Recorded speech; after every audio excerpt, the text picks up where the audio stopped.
Pada video kali ini kita akan membahas tentang tips dan trik cara mengelas logam dengan posisi fillet. Fillet adalah posisi ketika dua material logam yang akan disambung berada pada posisi tegak lurus atau membentuk sudut 90 derajat. Di beberapa standar pengelasan, posisi fillet dianggap lebih mudah daripada sambungan butt joint. Hal ini ditunjukkan dengan aturan bahwa welder yang terkualifikasi dengan sambungan butt joint boleh mengelas sambungan fillet. Sedangkan welder yang terkualifikasi sambungan fillet tidak boleh mengelas butt joint. Namun walaupun begitu, masih ada saja beberapa kasus kegagalan sambungan fillet. Selain itu, menyambung dengan posisi fillet tetap membutuhkan latihan dan jam terbang karena tidak mungkin dikuasai tanpa belajar terlebih dahulu. Berikut adalah tips dan trik pengelasan sambungan fillet. Pertama adalah pemilihan diameter kawat las. Pada layer pertama, di mana kita akan melakukan penetrasi pada dua material sekaligus, pemilihan diameter kawat las sangat penting. Pemilihan diameter kawat las didasarkan pada ketebalan material.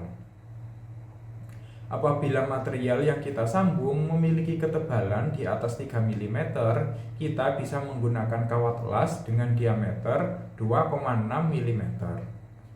Namun, apabila tebal material yang akan disambung adalah 3 mm atau kurang, sebaiknya kita menggunakan kawat las dengan diameter 2 mm.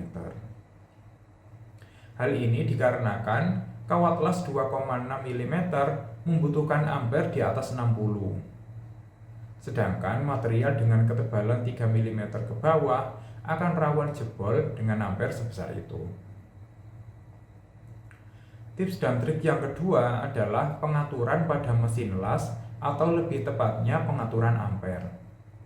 Walaupun setiap merek dan diameter kawat las sudah memiliki rekomendasi nilai ampere, akan tetapi setiap tukang las atau welder punya nilai yang berbeda-beda walaupun ketebalan material yang dipakai adalah sama. Hal ini dikarenakan setiap tangan orang akan menempatkan jarak busur yang berbeda dari kawat las yang menyala menuju material utama. Semakin jauh jarak busur dengan material utama, kebutuhan ampere akan semakin kecil. Begitu juga sebaliknya. Semakin dekat jarak busur terhadap material utama, kebutuhan ampere akan semakin besar. Di sisi lain, penempatan angka ampere yang terlalu besar akan menimbulkan undercut yang dalam pada sambungan fillet. Sedangkan angka ampere yang terlalu kecil akan membuat nyala busur sulit melakukan penetrasi. Oleh karena itu, sangat penting untuk memahami kebutuhan ampere bagi masing welder atau tukang las. Oleh sebab itu, para sahabat bisa melakukan praktek sendiri dan mencari setting ampere yang tepat untuk para sahabat. Tip dan trik ketiga adalah mengenai teknik ayunan. Pada layer pertama, di mana kedua material utama masih belum dalam satu garis lurus, kita tidak perlu melakukan ayunan. Tugas kita adalah menjaga kestabilan tangan agar nyala busur tetap berada di tengah garis pertemuan dua material tadi. Setelah layer pertama selesai, akan tercipta dua sudut, yaitu sudut antara material utama pertama dengan logam pengisi dan sudut logam pengisi dengan material kedua.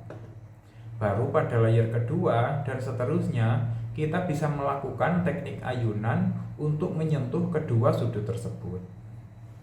Pada pengelasan fillet posisi 1F dan 3F, ayunan yang disarankan adalah 2 hitungan kanan dan 2 hitungan kiri. Sedangkan pada posisi 2F, ayunan yang disarankan adalah 2 hitungan atas dan 1 hitungan bawah. Demikian tips pengelasan sambungan fillet. Jika ada pertanyaan, silahkan tulis di kolom komentar. Terima kasih.